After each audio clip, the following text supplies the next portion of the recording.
वरदा हरी विठ्ठल श्री ज्ञानदेव तुकाराम माऊली ज्ञानेश्वर महाराज की जय. जे खळांची व्यंकटी सांडू तया सत्कर्मी रती वाढो आणि भूता परस्परे पडो मैत्र जीवांचे.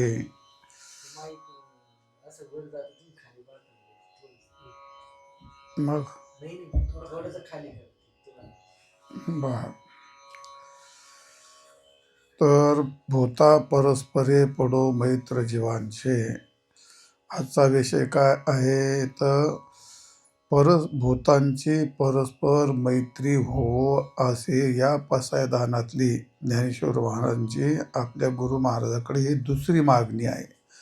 पसायदानातलं हे लक्षात ठेवायचं. पहिली मागणी काय आहे? खळाची व्यंकटी नाम खळाचं वाकडे पण जाऊ आणि वाकडं पण जाऊन थांबू नये तर त्यांनी सत्कर्मामध्ये रती वाढावी, सत्कर्म करावीत, ही दुसरी मागणी आहे. आणि आजची तिसरी मागणी काय आहे?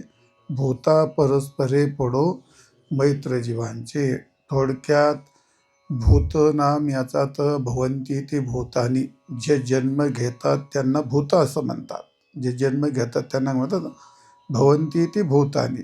आणि म्हणून सगळे काय ते अगदी मुंगीपासून किडा मुंगीपासून ब्रह्मदेवापर्यंत हे सगळं काय ते भूतच आहेत. भवंती एक भूभवती म्हणजे होणे, हा भवंती ती भूतानी, हे सगळे. मग असं म्हटलंय का जे खळ आहेत त्या खळांची व्यंकटी जाओ आणि सत्कर्मात रती वाढो आणि त्या खळांची एकमेकात मैत्री हो, असं आहे का ते? नाही. मग खळांची सज्जनाची मैत्री हो असं आहे का ते? मग सर्व जेवढे म्हणून मानव जाती आहे त्यांची परत परत मैत्री हो असं सांगितलं का ते? नाही. तर भूत याचा अर्थ जे जे जन्माला आलेले आहेत ते जे जे जन्माला आले आहेत ते त्यांची मैत्री या ठिकाणी हो. परस्पर याचा अर्थ हे त्यांच्याशी मित्रभावाने वागोत आणि ते यांच्याशी मित्रभावाने वागोत, अशी ही ज्ञानेश्वर महाराजांची ही तिसरी मागणी आहे. पहिली खळाची व्यंकटी सांडू, सत्कर्मात रती वाढो आणि तिसरी मागणी ही भूतांची परस्पर मैत्री जडो किंवा मैत्री जडो जीवांची किंवा पडो. काही जड आहे पडो म्हणतात, पण पडोच सगळ्यांच्या पाठ आहे. भूता परस्परे पडो मैत्री जीवांची. तर भूत म्हणजे काय तर प्रत्येक जीव मात्रांची एकमेकाशी मैत्री असावी. तर मैत्री शब्दाचा अर्थ काय? पहिली गोष्ट मित्र म्हणजे काय? तर मित्र म्हणजे काय आहे तर या ठिकाणी मित्र हा शब्द खूप व्यापक आहे. म्हणजे थोडक्यामध्ये व्यापकत्व दाखवणारा हा मित्र शब्द आहे. म्हणजे मनुष्य, प्राणी, पशु, पक्षी, किडा, मुंगी या सर्वांच्या बाबतीमध्ये हा मित्रत्व असतं. तुम्हाला कुठं पाहायला मिळत नाही दोन पक्षाची पिलं एकत्र खेळतात की नाही, कुत्र्याची पिलं एकत्र खेळतात की नाही. प्रत्येक पशु पक्षामध्ये मैत्री असू शकते. उंदराची आणि सिंहाची मैत्री आपण पाहिलेली आहे. कबुतराची आणि उंदराची मैत्री आपल्याला दृष्टांत माहिती आहे. म्हणजे पशु पक्षात सुद्धा मैत्री असते. स्त्री पुरुष म्हणजे मित्रत्व भावामध्ये असं नाही काही लिंगाचा भेद नाही किंवा काही आकाराचा भेद नाही. पशुतही मैत्री पाहायला मिळते, पक्षातही मैत्री पाहायला मिळते, पक्षाची पशुची मैत्री पाहायला मिळते, माणसाची पक्ष्यांची मैत्री आहे, माणसांची पशुची मैत्री आहे, माणसांचे शेण वाघ पण मित्र आहेत. तुम्हाला ऐकायला विचित्र वाटेल, पण आपण बऱ्याच वेळा ते देश विदेशात ते वाघ पाळतात, अस्वलं पाळतात, माकडं पाळतात, लहानचे मोठे करतात. ते अरण्यात सोडले वर्षांनी त्यांना भेटायला गेले की ते पळत येऊन त्यांच्या गळ्यामध्ये मिठी मारतात. पाहतो का नाही आपण ते? म्हणजे ते काय पशुपक्षात मित्र. मनुष्य आणि कुत्रा तर याच्यात तर काही विशेष नाही, ते नित्याची गोष्ट आहे. मग गाय असेल, बैल असेल, हे सगळे पशु असतात. ज्या माणसाने कोणत्याही पशुवरती प्रेम केलं तर तो पशु त्याच्यावरती अत्यंत प्रेम करतो. सर्पमित्र असेल, असे खूप मित्र आहेत ते. म्हणजे पशु आणि पक्षी, माणसं म्हणून परस्पर काही निवड न करता, कुठलाही आकाराचा भेद न करता योनिभेद नाही, लिंगभेद नाही किंवा कुठला भेद, पशुपक्षाचा भेद नाही. भूत म्हणजे उत्पन्न होणे, सर्वांची मैत्री असा हा मित्र शब्द काय आहे, खूप मोठ्या व्यापक अर्थाने आहे. म्हणून पहिली गोष्ट मित्र म्हणजे काय, तर मिनोती मानं करोती. थोडक्यात मित्रभाव कशाने तयार होतो, मिनोती मानं करोती याचा अर्थ. मिनोती याचा अर्थ काय आहे, त्याचं या ठिकाणी खूप आदरातिथ्य करणं. कोण, थोडक्यात प्रेम देणं. आणि मानन करतो याचा अर्थ काय, त्याला आदर देणं. हा, काय, हा मान सन्मान देणं. तर मान सन्मान म्हणजे तर काय हारतुरी देतो अशातला काय भाग नाही. थोडक्यात त्या त्या पद्धतीने पशुपक्षातली माणसातली पद्धती असते. शब्दाचा सन्मान असतो एकमेकाला. तो त्याला आणि हा याला असं म्हणतात, म्हणून त्याला म्हणतात मित्र. किंवा प्रत्युपकारम अनपेक्ष स्नेहेन उपकार कहा. कोणती अपेक्षा न ठेवता, प्रत्युपकारम अनपेक्ष, त्यांनी आपल्यावर उपकार करावं, मी त्याच्याकरता हे केलं आणि त्यांनी माझ्यावरती उपकार करावेत, ही कोणतीही भाव नसते. फक्त काय, अत्यंत प्रेम आणि उपकारक क्रिया करायची त्याच्या बाबतीमध्ये. जो कोणती अपेक्षा न करता त्याच्या प्रत्येक प्रसंगामध्ये अत्यंत प्रेमाने त्याच्यावरती उपकारक अशी क्रिया करतो, तो याच्याशी तो याच्याशी, दोघं एकमेकाशी, त्याला म्हणतात मित्र. समजलं का मित्र शब्दाचा अर्थ असा आहे. किंवा सर्व विशेषो एक कार्य करता, म्हणजे सर्व विशेष मित्र आहे. मित्र म्हणजे काय, तो फक्त कुठं गावाला जायचं असला तोच मित्र, तेवढं काम करायचं असं आहे का नाही. सर्व कार्य त्याचं जे जे रोजचं नित्याचं कार्य असतं त्या सर्व कार्यामध्ये सहभागी होणारा जो असतो त्याला मित्र असं म्हणतात. अशी गोष्ट अनेक आपल्याला पाहायला मिळते. किंवा पर अनुवेद, पर अनुद्वेग जनिका वृत्ती, म्हणजे त्या उद्वेग याचा अर्थ दुःख. उद्वेग याचा अर्थ काय, दुःख. आणि अनुद्वेग याचा अर्थ काय, दुःख रहित. असं पर अनुद्वेग जनिका वृत्ती, आपल्यापासून त्याला कोणते दुःख होणार नाही, ही ज्यात वृत्ती असते ते मित्रच भाव असतो. असं असं त्याला मित्रभाव म्हणतात. असं आहे. किंवा सुखेषु आत्मीयत्व भावनम इति आदर्शे. थोडक्यामध्ये सुखेषु आत्मीयत्व भावनम, थोडक्यात प्रत्येक त्याला ज्याने बोलण्याने करण्याने त्याला काय म्हणतो, त्याला खुशी मिळेल, त्याच्याबद्दल काय होतं, त्याला आपण उपकारकच ठरू अशी क्रिया करणं, असं बोलणं, त्याला मित्र असं म्हणतात. असं अनेक प्रकारचे मित्राचे लक्षणं आहेत. मित्राचं फार मोठं प्रकरण आहे, तर ते सगळं सांगणं कठीण असतं ते. तर असं आहे.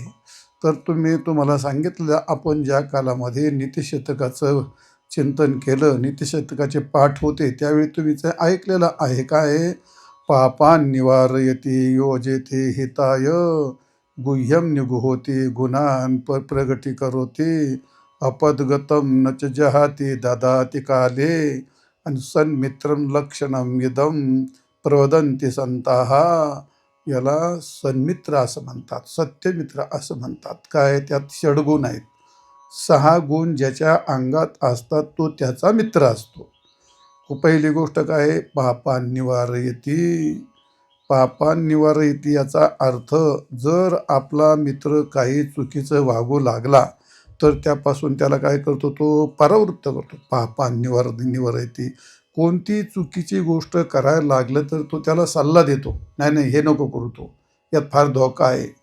म्हणजे पहिला गुण काय, पापान निवारयति. दुसरी गोष्ट काय, योजेते हिताय, त्याचं ज्यात हित आहे त्याला सल्ले देणार तो.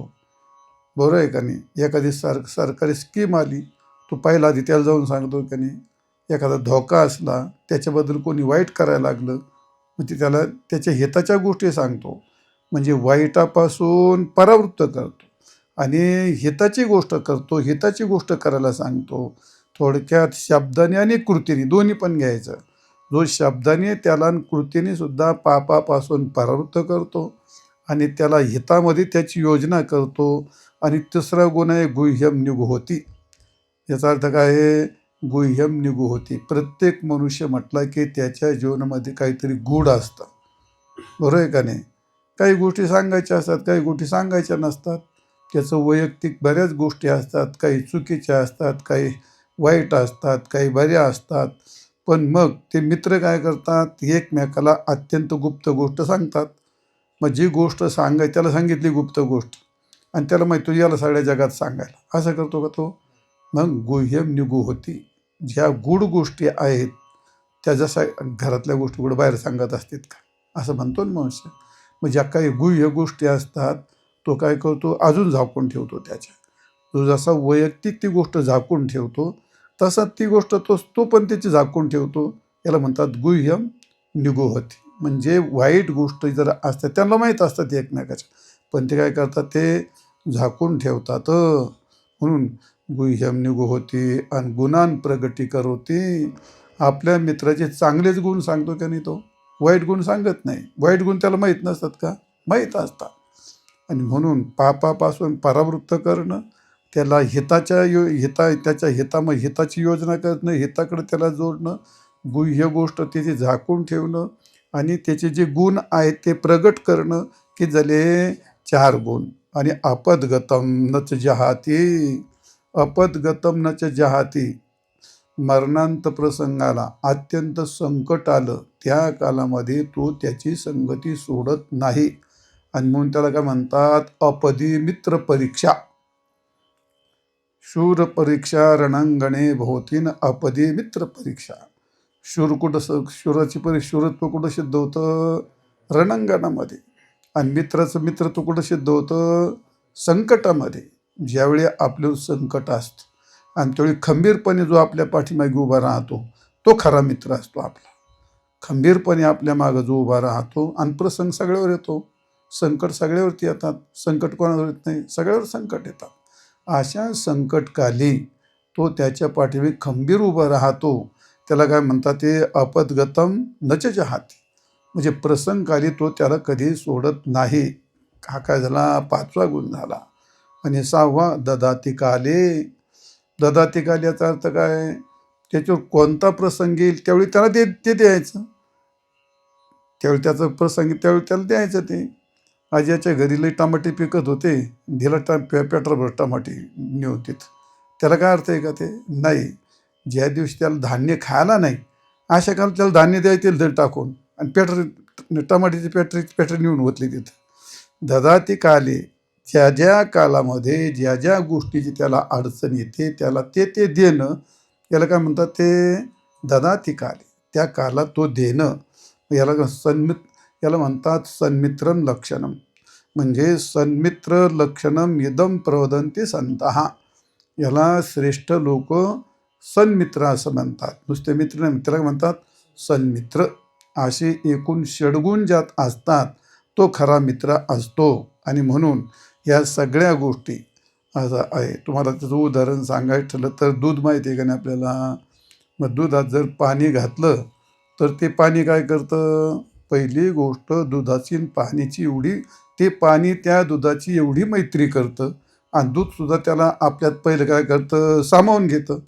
आणि सामावून घेतलं जर चुलीवर ठेवल्यावरती तो आपल्या मित्राकरता काय करतो, पहिलं जाळून घेते ते कोण, पाणी.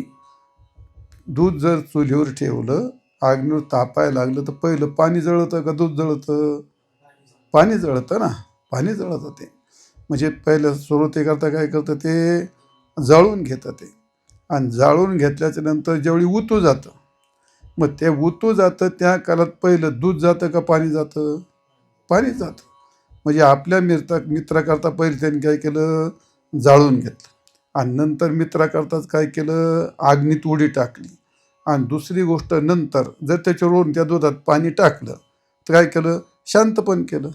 बरोबर का नाही. म्हणजे दुधाकरता त्यांनी जाळून पण घेतलं, दुधाकरता त्यांनी अग्नीत उडी पण टाकली. आणि दुधाकरताच पुन्हा उकाळल्याच्यात पुन्हा पडलं तर त्याला शांत करण्याकरता सुद्धा त्यांनी मदत केली. अशी दुधाची पाण्याची काय म्हणजे ते त्याला कधी सोडत नाही, असं आहे. याला म्हणतात समर्पण भाव. हे सगळं जर केलं तर ती खरी मैत्री असते. अशी मैत्रीची गोष्ट असते. म्हणून मित्र ही गोष्ट मित्र ही गोष्ट, ही संकल्पना कुठं आहे ती? म्हणजे वेदात आलेली आहे. पहिली सगळ्यात मूळ वेदात आलेली आहे, उपनिषदात आलेली आहे, व्यासांच्या पुराणामध्ये आलेली आहे आणि मूळ रामायणामध्ये आलेली आहे.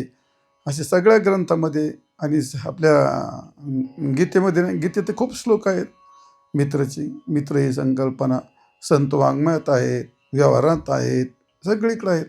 म्हणून मित्र ही संकल्पना खूप प्राचीन आहे, जुनी आहे, ती गरजेची पण असते. मग ज्ञानेश्वर महाराजांनी मागणी केली, ती उगाच मागणी नाही केली ती गोष्ट असं आहे. आणि म्हणून इथं असं म्हणलंय, मा येते जानाते सर्व मित्र मी गत्वा निम नामने ते दित्तहा. तर इथं मित्राचे 4 प्रकार सांगितलेले आहेत. मित्राचा अर्थ काय आहे? मित्र असो सहाय्यार्थ हा एक त्यातला गुण असतो. दुसरा गुण काय असतो? भजमान हा, म्हणजे थोडक्यात त्याचं वर्णन करणाराच असला पाहिजे. आपल्या मित्राचं वर्णन करावं. आणि सहाय्या अर्थ हा आता सांगितलं एक त्यातला मत. तिसरा गुण काय? सहज हा. सहज हा म्हणजे याचा अर्थ सर्व गोष्टी बरोबर करणं. सह म्हणजे बरोबर, बरोबर जाणे. बरोबर जाण्याचा अर्थ काय? सगळ्या क्षेत्रामध्ये बरोबर जाणे. जिथं जिथं प्रसंग येईल तिथे तिथं रस्त्यानेच बरोबर जाणे असा अर्थ नाही त्याचा. आणि म्हणून आणि कृत्रिम हा. तर या ठिकाणी असे जे सहा अर्थ, सहाय अर्थ, भजमान हा, सहजा आणि कृत्रिम हा. महाभारतामध्ये असं म्हटलंय, कधीही कोणी कोणाचा मित्र नसतो आणि कधीही कोणी कोणाचा शत्रूही नसतो. मग न कश्चिन मित्र हा न कश्चित रिपुः. कधीही कोणी कोणाचा मित्र नसतो आणि कधीही कोणी कोणाचा शत्रूही नसतो. कारणात देव जायन्ते मित्रांनी रिपुस्तथा. काहीतरी प्रसंगाने, कारणास्तव म्हणजे काही कारणामुळे असं आहे. म्हणजे कारणात एव जायन्ते मित्रांनी रिपवस्तथा. बऱ्याच वेळा काही जे अत्यंत शत्रू असतात, प्रसंगी पुढे झाल्यावरतीच काय होतात? मित्र होतात. आणि बरेच काय असे मित्र असतात, ते मित्र पुढे काय होतात? शत्रू होतात.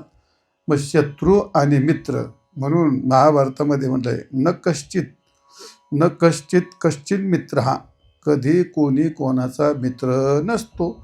न कश्चित रिपुः. आणि कधी कोणी कोणाचा शत्रू नसतो. कारणात देव जायन्ते.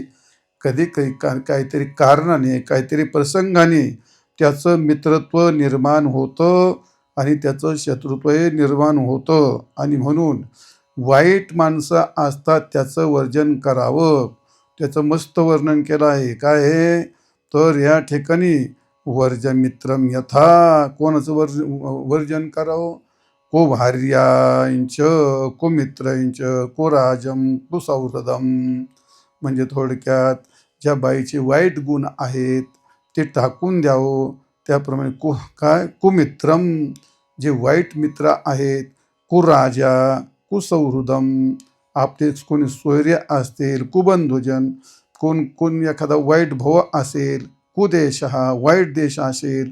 दुरता परिवर्जित, हे लांबूनच टाकून द्यावेत. असं कुमित्राच्या बाबतीमध्ये वर्णन केलं आहे. आणि काय मित्र असे असतात? तोंडापुरते गोड असतात. लय वाईट माणसं काय, परोक्ष कार्य हंता, काय म्हणते नाही, परोक्ष कार्य हंतारम प्रत्यक्ष प्रेमाधीन.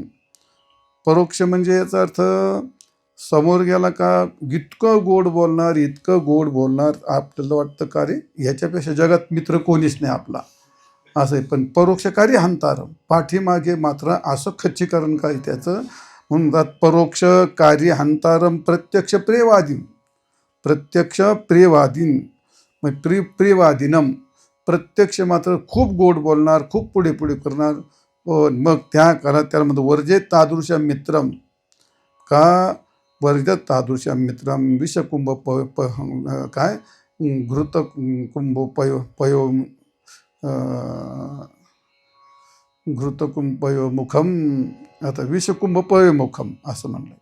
म्हणजे याचा अर्थ वर तोंडामध्ये अमृत भरलेलं आहे, पण खाली मुळात काय ते विषच आहे ते. असे प्रत्यक्ष प्रेवादीनम समोर फार फार गोड बोलायचं ते. तर असे जे मित्र असतात ते खूप मित्राचं वर्णन केलं आता एवढं कवर सांगत बसू तुम्हाला. तर चल जाऊ द्या त्या मित्राची गोष्ट अशी तात्पर्य सांगायचं गीतेमध्ये. पण मित्राची गोष्ट कशी असावी म्हटली, मित्राची गोष्ट परस्पर. तर काही असे असतात तर आद्वेष्टा सर्वभूतानां मैत्र करुणेवच निर्ममो निरहंकार समदुःख सुखक्षमी. तर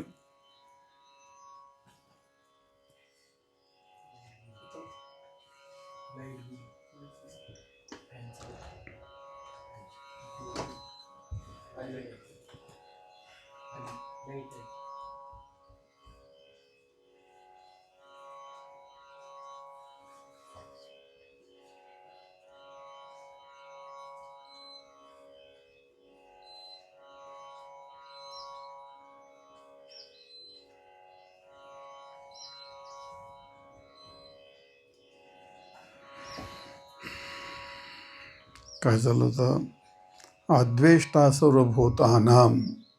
तर मित्रत्व भाव सांगत होतो तुम्हाला ते. म्हणजे याचा अर्थ काही असतात ते द्वेष्ट्याचे द्वेष्टे, काही अद्वेष्ट्याचे द्वेष्टे, आणि काही सर्वांचे द्वेष्टे, आणि काही काय हा अद्वेष्ट्याचे अद्वेष्टे, आणि सर्वांचेच अद्वेष्टे. असे चार चार प्रकार काय आहेत. याचा अर्थ काय, सर्वांचे द्वेष, काही द्वेष्ट्याचे द्वेष्टे. जर कोणी आपला द्वेष केला तर त्यांचा द्वेष करायचा. उदाहरणार्थ नागाला तुम्ही डवचलं तर ते तुम्हाला दंश करतो तो. तसं काय असं म्हणतात, त्याचं जर खोड नाही केलं तर तुम्हाला काय नाही करते. पांडवांचं उदाहरण आहे. पांडवाला या ठिकाणी कौरवानी नाही नाही तो त्रास दिला, आणि म्हणून पांडवांनी त्यांना मारलं ना त्यांना ते. म्हणजे जर आपला कोणी द्वेष केला तर म्हणून म्हणतात कोणाला पाय लागू नये आणि कोणाच्या पाया पडू नये, कोणाला लाथे मारू नये आणि कोणाच्या पाया पण पडू नये. याचा अर्थ म्हणजेच याचा अर्थ त्या जे आपला द्वेष करतात त्याला कधी सोडायचं नाही, असा एक वर्ग आहे समाजामध्ये. म्हणजे द्वेष्ट्याचे द्वेष्टे, जर आपला द्वेष केला तर त्याचा द्वेष करतात ते. म्हणजे थोडक्यात आपल्याशी मित्रत्व नाही ठेवलं तर मग ते पण त्याचे शत्रुत्वच ठेवत असतात ते.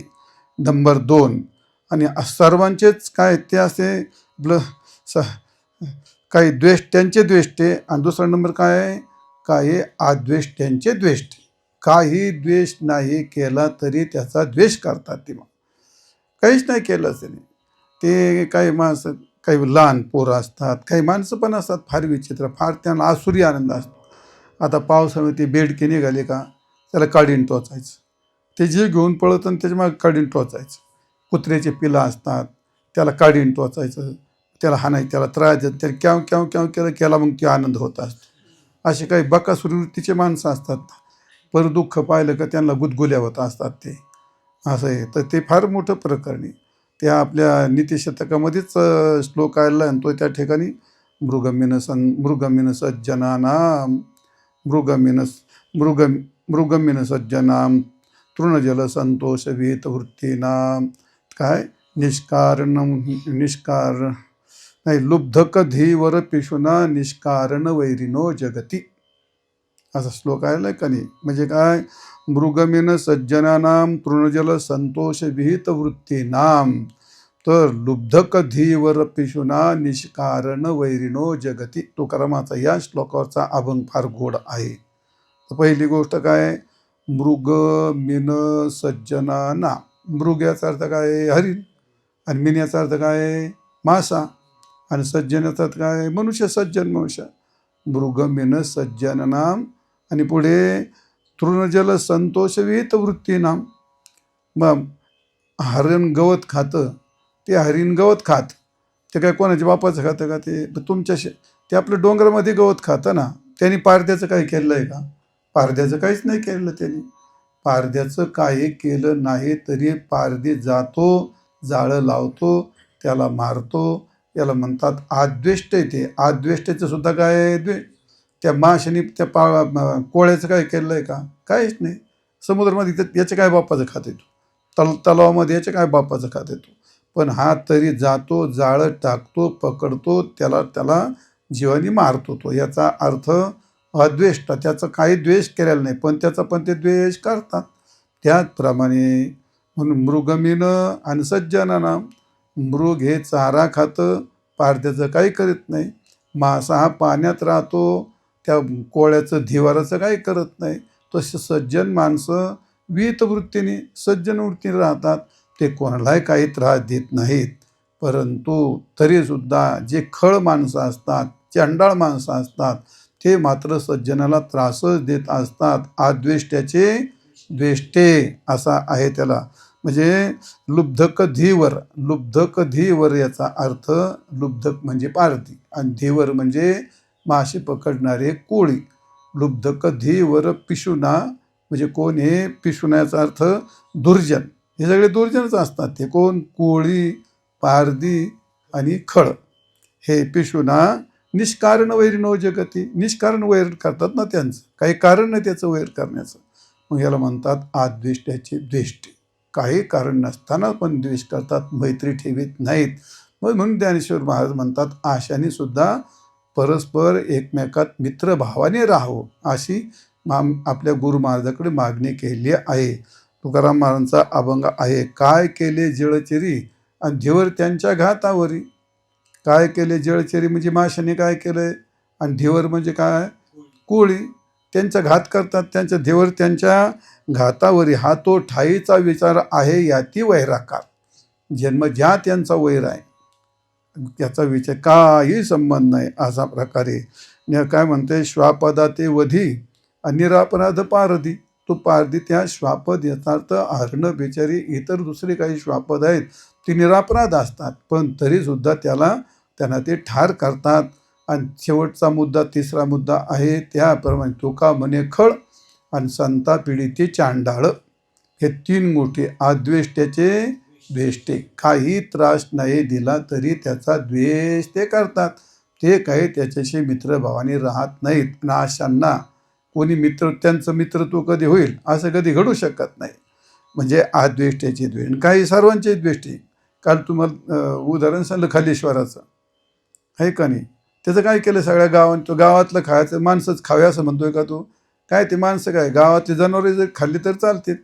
म्हणजे त्यांनी त्या जनावरांनी गावातल्या माणसांनी काहीच नाही केलं, तर जंगलाच्या काठोर ते वाघ शिंग घेतील, मला खातील, त्यांच्या तोंडाला रक्त लागल आणि मग ते सगळ्या गावाला खाऊन टाकतील.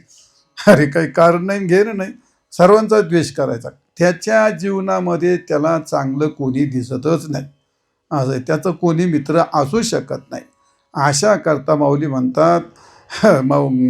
म्हणतात गुरु महाराज, आशाच्या मनातसुद्धा त्याचं खलत्व जाऊ द्या आणि त्याच्या सत्कर्मात प्रवृत्ती होऊ द्या आणि भूतामध्ये मित्रत्व भाव निर्माण होऊ द्या त्या आशयाच्यात, अशी मागणी या ठिकाणी. आणि म्हणून असे सर्वांचे द्वेष्टे असतात.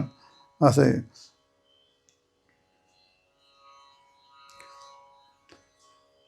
ज्ञानेश्वर मानचा एक त्याच्यावर मस्त दृष्टांत आहे. माशी आपणा ते गिळवी तरी पुढीला ते शिनवी, तैसे कश्मळ आठवे आचरण ते. माशी काय करते, आता त्या जेवणात तिथं अन्नात बसते, खाता खाता बऱ्याच वेळा काहींच्या तोंडात जाते आणि जात्यानंतर ते काय केले, पोटात गेली. त्या खालीश्वराने काय केलं, मी मेलो तरी चालेल, तो जीव देतो का नाही, पण दुसऱ्याचं वाटोळं करतो. कालचा म्हातारा वर पाय करून मेलेला, म्हणजे मेला तरी ते दुसऱ्याचं वाटोळंच करणार. ते माशी काय करते, माशी आपणा ते गिळवी, ती तिच्या माणसाच्या पोटात जाते आणि पुढीला ते शेणवी. म्हणजे त्या माणसाला मात्र एवढा शिन करते का सगळी वाकारी होते, आजारी पडतं ते. का तैसे कश्मळ आठवे आचरण ते. काही माणसाच्या मनामध्ये काही वाईटच भावना असतात, त्यांना कधी कोणी मित्रभाव निर्माण होत नसतो. मग ते सर्वांचेच काय असतात, ते द्वेष्टे असतात. आणि मग आद्वेष्ट्याचेही द्वेष्टे असतात. मग ज्यांचं कोणी काय द्वेष्ट्यांचेही आद्वेष्ट्य असतात. जाऊ द्या. चौथा मुद्दा काय आहे, संतांचं जीवन असतं ते. तर संतांच्या जीवनामध्ये ज्यांनी खूप त्यांना त्रास दिला त्यांचे सुद्धा काय ते असतात, आद्वेष्टे. याला म्हणतात म्हणजे द्वेष्ट्याचे सुद्धा आद्वेष्टे, आद्वेष्ट्याचे सुद्धा आद्वेष्टे आणि सर्वांचेच अद्वेष्टे. कधी त्यांच्या मनात द्वेष उत्पन्नच होत नाही, सर्वाशी मित्रभावानेच राहतात. पहिला मुद्दा, जे खूप त्रास देतात. मंबाजी बुवांनी तुकाराम महाराजाला ओल्या काठीने हाणलं, काही कारण नसताना हाणलं, तरी तुकाराम महाराजांनी घरी जाऊन त्यांचे पाय चेपले, त्यांना कीर्तनाला घेऊन आली. याला काय म्हणतात, द्वेष्ट्यास सुद्धा काय झाले, यवन अंगावरीच थुंकला आणि प्रसाद देऊन मुक्त केला. मग यवन कारण नसताना 108 वेळा नाथ महाराजांच्या अंगावर थुंकला, द्वेष केला की नाही त्यांनी, पण तरी नाथ महाराजांनी त्याला काय केलं, प्रसाद दिला. याचा अर्थ द्वेष्ट्याचे सुद्धा ते द्वेष्टेच आहेत. तुकारामाच्या अंगावरती चिमण्या बसल्या होत्या, द्वेष्ट्यांचे ते अद्वेष्टे आहेत, पण जे अद्वेष्ट आहेत त्यांचे सुद्धा अद्वेष्टेच आहेत. मग चिमण्याने तुकारामाला त्रास दिला का, नाही. पण तुकारामाने पण त्यांना काय अंगावरती बसायच्या, खेळायच्या, उड्या मारायच्या, पण काय एक दिवस त्या चिमण्या त्यांच्या अंगावरून त्यांना भिल्यान उडवले, तर महाराजांनी अनुष्ठान केलं की माझा काय त्रास झाला बाया चिमण्यांना, माझ्याकडं काय अजून असा दोष आहे का चिमण्या मला घाबरून गेल्या, असा अर्थ आहे. म्हणजे जे काही द्वेष करत नाहीत, जे द्वेष करतात त्यांचा तर कधीच करत नाही, पण जे कधी द्वेष करत नाहीत मग त्यांचा द्वेष करतात का, असं पण काय. अद्वेष्ट्याचे सुद्धा ते अद्वेष्टेच असतात, आणि द्वेष्ट्याचे सुद्धा ते अद्वेष्टेच असतात, आणि सर्वांचेच काय असतात, ते अद्वेष्टेच असतात. थोडक्यात द्वेषाचे नेण्याचे काही कधीही त्यांच्या मनामध्ये वाईट भावना, द्वेष भावना निर्माण होत नाही. जसं संतांचं जीवन असतं त्याप्रमाणे भूतमात्रामध्ये मैत्री कोण्याही जीवाचा न घडो मत्सर, आणि वर्मे सर्वेश्वर पूजनाची ही भावना प्रत्येक भूतमात्रात निर्माण व्हावी, असं या ठिकाणी ज्ञानेश्वर महाराज म्हणतात. म्हणून अद्वेष्टा सर्व त्या याच्यावरती दृष्टांत फार गोड दिले. कशी कोणत्या भावाने राहावं, ज्याप्रमाणे चैतन्य आहे त्याप्रमाणे, ज्याप्रमाणे पृथ्वी वसुधा आहे, जसा प्राण राहतो किंवा जसं पाणी असतं त्याप्रमाणे पाण्यासारखी मैत्री असावी, पाण्यासारखी मैत्री असावी, प्राणासारखी मैत्री असावी, पृथ्वीसारखी मैत्री असावी, आणि चैतन्यासारखी मैत्री असावी. प्रत्येकाच्या हृदयात चैतन्य आहे का नाही, मग चैतन्य कधी कोणाचा द्वेष करतं का, ते मित्रभावन राहतं. खळाच्या हृदयामध्ये राहून सुद्धा त्याचं जीवन जगवतं का नाही. म्हणजे खळाच्या आतमध्ये सुद्धा परमात्माच आहे, आणि सज्जनामध्ये सुद्धा परमात्माच आहे, आणि पशुपक्षामध्ये सुद्धा परमात्माच आहे, पण ते कधी कोण हा वाईट म्हणून त्याचा द्वेष करतं कधी नाही. मग त्या सर्वाशी मित्रभाव आहे त्याचा. सर्व भूतांच्या ठाई द्वेषा ते नेण्याचे कही, आपपरू नाही चैतन्या जैसा. याला काय म्हणतात, हे खरं मित्रत्व. कधी म्हणजे दुजा भाव निर्माणच होणार नाही. उत्तमाते धरिजे आणि अधमाते अव्यरिजे. हे काय आहे, हे उत्तमाते धरिजे अधमाते अव्यरिजे, हे नेण्याची गा करजे वसुधा जेवी. पृथ्वी आहे, चांगल्यालाच चालू देते आणि वाईटाचा द्वेष करते, असं आहे का, कधी नाही. पृथ्वी जशी सर्वाशी मित्रभावानी सर्वांना आपल्या अंगावरती काही जरी केलं, घाण केली, तोडलं, विहिरी खांद्या, खड्डे खांदले, लघवी संडास केली, ते कधी कोणचा द्वेष करत नाही. सर्वशी काय तिचं मैत्रभाव, मातृत्व भाव आहे, मित्रत्व भाव आहे. जसं त्याप्रमाणे प्राण असतो, प्रत्येका शरीरात प्राण असतो, तो जडच असतो, वायूचा असतो तो. मग तो कधी कोणाचा द्वेष करतो का, तो तसं कधी करत नाही. तो का रायाचे देह चाळू, राजा आहे त्याचं चलनवलन करावं, रंका परवते गाळू. जे गरीब आहेत, वाईट आहेत, त्यांना जागेवर उलथून पाडू, असं म्हणतं का. रायाचे देह चाळू, रंका परवते गाळू, हे नेण्याचे गा कृपाळू प्राणोपाय. कृपाळू प्राण असं कधी करत नाही.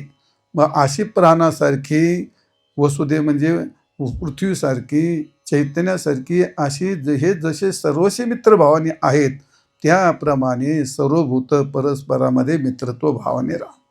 किंवा अजून एक दृष्टांत दिला, पाणी असतं, मग नदी पाणी, गंगा वाहते फेडीत पाप ताप, आणि काय का नाही, पोषित तिरीचे पादप, आणि समुद्रात जाय आप गंगेचे जैसे. जी गंगा नदी वाहते त्या नदीमध्ये कोण कोण पाणी पितं, सगळेच पितात. गाय पाणी पिते का नाही, मग गाय सज्जन आहे, त्याला तिची ताण दूर करावी. आणि वाघ काय करतो, गायला मारून खातो, सगळ्या जगाला मारून खातो, मग त्याचे ताण दूर करू नये असं पाण्याला कधी वाटतं का? का गायची तृषा हरू, की व्याघ्रा होऊनी विष, का व्याघ्रा विष होऊनी मारू, हे नेनेचे गा करू तोय जैसे. पाणी असं कधी करत नाही, ते सर्वाशी मित्रभावानीच राहत, त्याचा मित्रभावच आहे. ते जरी जड असलं ते हे उदाहरण आहे. पाणी जड आहे, पृथ्वी जड आहे, प्राण जड आहे, आणि चेतन हे जड नसलं तरी सुद्धा ते निष्क्रिय आहे. ते पण मित्रत्व भाव आहे का नाही, म्हणजे कधी समत्व भाव, यातून काय घ्यायचा, समत्व भाव घ्यायचा. आणि म्हणून तैशी आगव्यांची भूतमात्री, आणि एकपणे जया मैत्री कृपेशी धात्री आपणच होय. तसे संत महात्मे सर्वशी एक रूपाने मित्रभाव ठेवतात, कोणाशी द्वैत भाव करत नाहीत. त्याप्रमाणे सर्व जीव मात्रांचे, मग कुटुंब असेल, कोणता पक्ष असेल, पंथ असेल, देश असेल, हे सर्व एकत्र राहून काय होतं, ते मित्रभावाने राहावं. आणि म्हणून एकत्र राहून मैत्री होते का? नाही. माणसं एकत्र राहिले म्हणजे मित्र होतो, मित्र तू राहतात असं नाही. एकत्र राहण्याने मित्र राहत नाहीत, तर मग मनाने एकत्र असणं मित्रत्व, जिव्हाळ्याने एकत्र येणं त्याला मित्रत्व म्हणतात. मित्रत्व हा धर्म मनाचा आहे, शरीराचा नाही. आणि म्हणून माणसं एका घरात राहतात तरी शत्रूसारखे राहतात, एका गावात राहतात तरी शत्रूसारखे राहतात, आणि एका धंद्यात असतात, एका ऑफिसात असतात, कधी कधी तर एका गाडीत असतात, तरीसुद्धा त्यांचा शत्रुत्व भाव राहतो. मग शरीराने एकत्र असतात, शरीराने एकत्र राहतात, कारण ते सर्कशीमध्ये वाघ, सिंह हे हिंस्र पशु पाळतात, मग ते पिंजऱ्यात असतात, त्यांच्याबरोबरच असतात का ते. मग एकत्र राहिले मित्र असं असं थोडंच आहे. शरीराने एकत्र राहिले म्हणजे मित्र नाही, तर ते मनाने आणि मनाने एकत्र राहिले नाही, मग मनाने अजून जिव्हाळ्याने प्रेमाने एकत्र राहिले, मग असे जर राहिले तर तो मित्रभाव तयार होत असतो. आणि म्हणून त्या सगळ्यात मित्रभावाचं तुम्हाला आधी सांगितलं, सर्व मित्रभावाने आपल्याला पाहायला मिळतात. मग बऱ्याच वेळा मित्रत्वाचं रूपांतर शत्रुत होतं, आणि शत्रुत्वाचं रूपांतर मित्रत पण होत असतं. आणि सगळ्यात मोठं उदाहरण कोणाचं आहे, ते भगवान गोपाल कृष्ण आणि अर्जुनाची मैत्री जग जाहीर होते का नाही. ज्ञानेश्वर महाराज म्हणलंय, तू प्रेमाचा पुतळा, भक्तीचा जिव्हाळा, मैत्रीची चित्कळा धनुर्धरा, तू माझा मित्र नाही तर मित्र काय, मैत्रीची काय तू चित्कळा, म्हणजे शेवटचा टोक. असं कोणात मैत्री होती, ते भगवान कृष्ण. दोन मित्रामध्ये मित्रच असतात, त्या दोन मित्रातला विषय जगाच्या उद्धाराला कारण होतो. दोन मित्राचं मित्रत्व समाजाला सहाय्यक होतं, आणि दोन मित्राचं मित्रत्व जगाचा विनाश करत असतं. असे मित्र आहेत काही जगाचा नाश करतात, आणि असं काही मित्रत्व आहे ते जगाचा उद्धार करतात. भगवान गोपाल कृष्ण आणि अर्जुनाच्या मैत्रीने काय आधी गीता बाहेर आली आणि सगळ्या जगाचा उद्धार केला. आणि त्याचप्रमाणे दुर्योधन आणि कर्ण यांची पण मैत्री होती का नाही, त्यांनी काय केला, विनाश केला. म्हणजे मैत्री कशी असावी, मग ती म्हणजे कृष्ण अर्जुनासारखी मैत्री असावी, का दुर्योधन आणि कर्णासारखी मैत्री असावी, कृष्ण अर्जुनासारखी मैत्री असावी. आणि म्हणून असं आहे, नामदेव महाराज आणि ज्ञानेश्वर महाराज यांची पण मैत्री होती, बरोबर तीर्थयात्रेला गेलते का नाही, तीर्थयात्रेला गेलते. मग त्या काळात त्यांचा किती मित्रभाव असेल तो, म्हणजे संतांची पण मैत्री असते. भगवान कृष्ण संताची, देवाची पण मित्रभाव, याचा अर्थ समान विचार असा आहे. आणि म्हणून पात्रता नसताना पास करणं, पैसे देऊन पास करणं, मग त्याला मित्र म्हणतात का? ते नाही, ती गद्दारी म्हणतात, त्याला गद्दारी म्हणतात त्याला. आणि असे खूप घडतात, ते समाजातली गोष्ट खूप अशा आहे. म्हणजे कामदेव आणि दामदेव एकत्र आले, ते दोन मित्र जर झाले तर ते काही जगाला नीट ठेवणार नाहीत. कामदेव म्हणजे स्वार्थी इच्छा, आणि दामदेव याचा अर्थ म्हणजे काय, पैसा. आणि कामदेव आणि दामदेव या दोघांची मैत्री झाली होती, ते जग काय नीट राहणार नाही असा प्रकार आहे. असो, तात्पर्य काय आहे, मैत्री ही नेहमी हिताची असली पाहिजे असं याला म्हणतात. आणि असा मित्रत्व भाव, माऊली म्हणतात, असा मित्रत्व भाव निर्माण झाला पाहिजे. उगच मित्र म्हणजे नावाचे मित्र नको, शरीराने एकत्र नको, मनाने आणि जिव्हाळ्याने. तर जाऊ द्या, संपवता आपला विषय. खरा मित्रत्वाचा काय आहे, तो त्या ठिकाणी खरं मित्रत्व असतं ते म्हणजे मानलेलं नसावं किंवा असं मानलेलं पण नसावं आणि त्याला काय भ्रमात्मक पण नसावं. मित्रत्व खरं असलं पाहिजे. तर 3 प्रकार असतात मित्रत्वाचे. एक काय आहे, एक अशत्रुत्व असतं आणि शत्रुत्व नसेल तर मित्रत्व असतं ते. तर शत्रुत्व काय असतं, ते एक असलेलं शत्रुत्व असतं आणि एक मानलेलं शत्रुत्व असतं आणि एक केलेलं शत्रुत्व असतं. म्हणजे काय, जाणून शत्रुत्व केलेलं असतं. एक मानलेलं शत्रुत्व असतं, नसतं पण शत्रू मानला असतो. आणि मुळातच असलेलं शत्रुत्व असतं, त्यांची कधी मैत्री होणार नाही. उदाहरणार्थ सर्प आणि मुंगूस असतो. हे काय असलेलं शत्रुत्व आहे. म्हणजे सर्प आणि मुंगूस यांची कधी मैत्री होणं शक्य नाही. मुळातच त्यांचे काय प्रकृतीत ते आहे. असे खूप आहेत. म्हणजे याचा अर्थ, किंवा म्हैस आणि धामीन असते, त्यांचं फार लागून असतं. म्हशीची आणि धामणीची कधी मैत्री होणार नाही. त्याचप्रमाणे काय आपण उंदीर आणि मांजर, ते कधी एकत्र, उंदराची आणि मांजराची कधी मैत्री होईल का? नाही. उंदराचं आणि मांजराचं कायम म्हणजे थोडक्यात असलं कट्टर शत्रुत्व. पण तरी ज्ञानेश्वर महाराज म्हणतात, त्यांचं शत्रुत्व जाऊन त्यांच्यात मित्रभाव निर्माण हो. केवढी उदात्त मागणी महाराजांची. गरुड आणि सर्प, लांडगा आणि शेळी, लांडगा शेळी, गरुड सर्प, उंदीर मांजर, म्हैस धामीन आणि मुंगूस आणि सर्प, असे कितीतरी उदाहरणं आहेत. जन्मजात वैर, जन्मजात वैर आणि आशांचे सुद्धा हाडाचं वैर असलेलं शत्रुत्व. पण यांचं शत्रुत्व जाऊन यांच्यात मित्रत्व भाव निर्माण व्हावं. आणि मानलेलं शत्रुत्व नसतं शत्रुत्व. एक बाई होती आणि तिनं मुंगूस पाळलं. आता त्या मुंगसावर फार प्रेम होतं तिचं. ते मुंगूस रात्रंदिवस तिच्या मागे पुढे इकडे तिकडे अंगावर उड्या मारायचं. त्यानं खूप खेळवलं, लई प्रेम तिचं त्या मुंगसावरती. आणि मग त्यानं ते लेकरू खेळायला टाकलं. पहिल्यांदा बाहेरांना पाणी आणायला जावं लागायचं बाहेर. त्याने डोक्यावर हांडा घेतला आणि गेली पाणी आणायला. पण ते लेकरू लहान होतं आणि दुर्दैवाने त्या घरात साप घुसला, मोठा साप घुसला. आणि त्या लेकराजवळ गेला ना, तर त्याला चावणार बिवणार काहीतरी. आता मुंगसाचं सर्पाचं फार मोठं वैर असतं. त्या मुंगसाने जेव्हा हल्ला केला म्हणतो, फार सर्पाचे फार तुकडे तुकडे केले. आणि ती बाई आलीच झालं, तर त्याने त्याला वाटलं का आपण खूप मोठं काम केलं म्हणून आपल्या मालकीनं आपला कर्तृत्व प्रभाव दाखवायला गेला दारामध्ये. आणि तिनं पाहिलं त्या मुंगसाचं तोंड रक्ताने भरलं. मुर्द्याने माझ्या लेकराला खाल्लं. डोक्यातला डोक्यावरचा हांडा घेतला आणि त्या मुंगसाच्या डोक्यातच टाकून दिला. गेलं मुंगस मरून. आणि आतमध्ये येऊन पहा, तिथं लेकरू खेळत आहे आणि त्याच्या भोवती सापाचे तुकडे पडलेत. आता त्या बाईचं आणि मुंगसाचं शत्रुत्व होतं का? मानलं तिनं शत्रुत्व. असे काही कारण नसतानाच भ्रमाने काही ते शत्रुत्व निर्माण होत असतं. हे मानलेलं शत्रुत्व असतं, शत्रुत्व नसतं. पण हे मानलेलं भ्रमाने निर्माण झालेलं शत्रुत्व असतं. असे आपल्याला अनेक उदाहरणं सांगता येतात.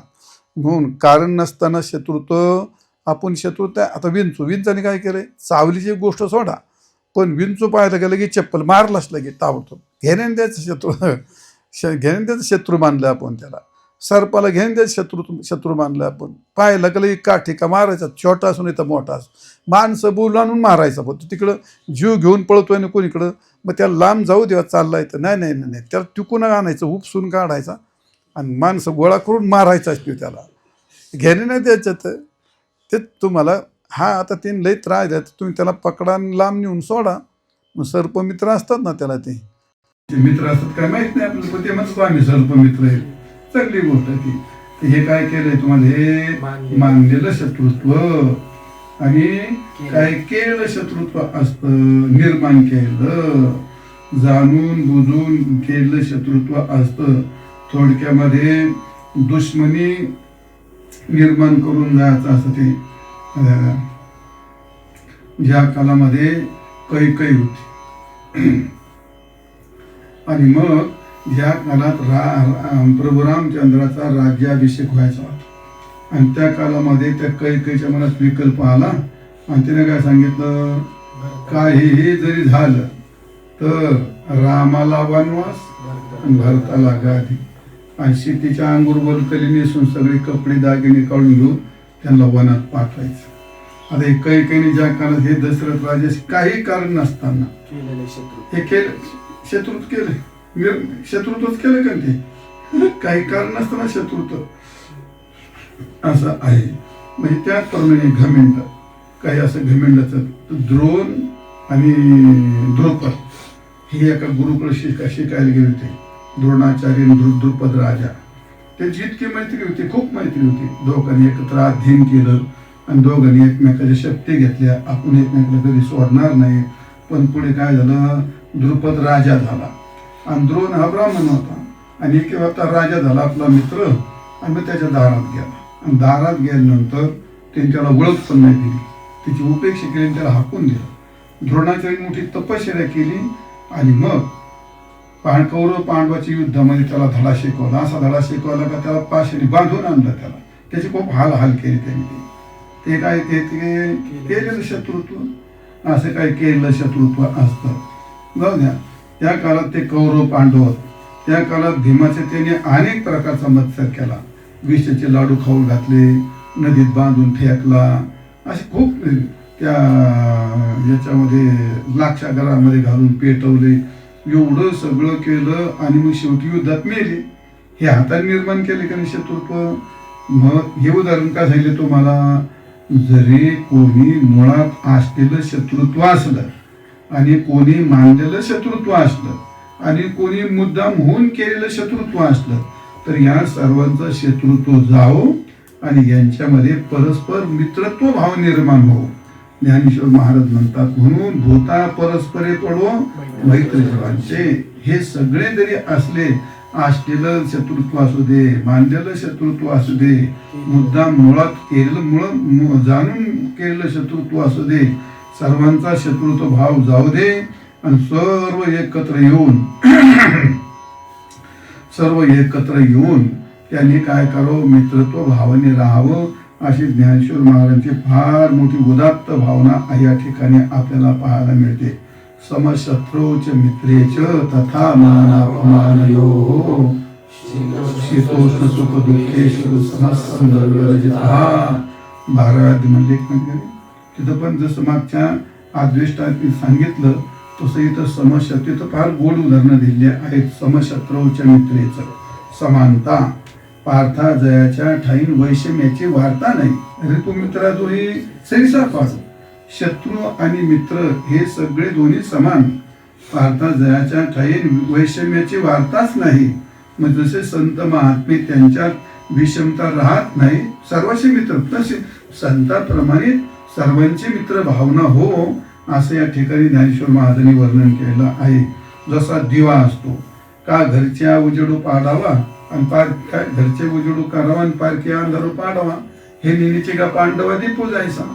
दीप जसं सर्वांना सारखं उजेड देतो त्याने, किंवा झाड का खांडवा घाव घाली का लावणी जयाने केली आणि दोघा एकाची सावली वृक्ष देत जायचा. मग तो काय भेद करतो का तो. तसं त्या वृक्षाप्रमाणे किंवा गाळीतया गोडू काय पाळीतया गोडू गाळीतया कडू, हे नेहमीचे गा इक्षुदंडू. ऊस गाळणारा म्हणजे त्या चारकात घालून गाळणार त्याला पण गोड लागतो आणि त्याला पाणी देऊन वर्षभर पोसणार त्याला पण गोडच लागतो. ऊस कधी द्वैत भाव करतो का नाही. म्हणजे याला म्हणतात दुजा भाव न करणं म्हणजेच मित्रत्व निर्माण होणं. जसं दिवा हा दुजा भाव निर्माण करत नाही किंवा ऊस हा दुजा भाव निर्माण करत नाही किंवा वृक्ष हा दुजा भाव निर्माण करत नाही. काय लावणी जयाने केली का खांडवया घाव घाली लावणी जयाने केली, दोघा एकची सावली.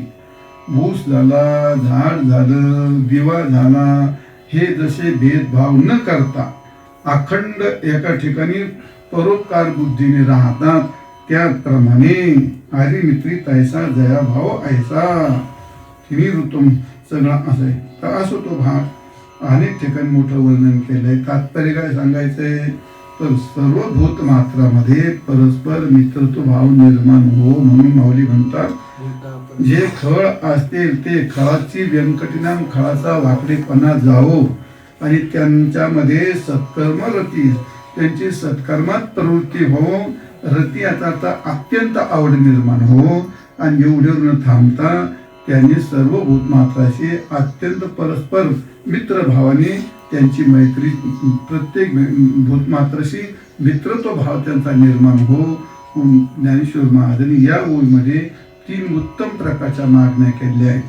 सगळ्या समाजाची कोण खळ असेल खलात तो खलांचं खलत्व जाऊ दे, त्याप्रमाणे सत्कर्मात त्यांची रती होऊ दे आणि सर्व भूत मात्रात परस्पर मित्रत्व भाव निर्माण होऊ दे असं श्री संत ज्ञानेश्वर महाराज आपले गुरु महाराजांकडे ही मागणी केली आहे.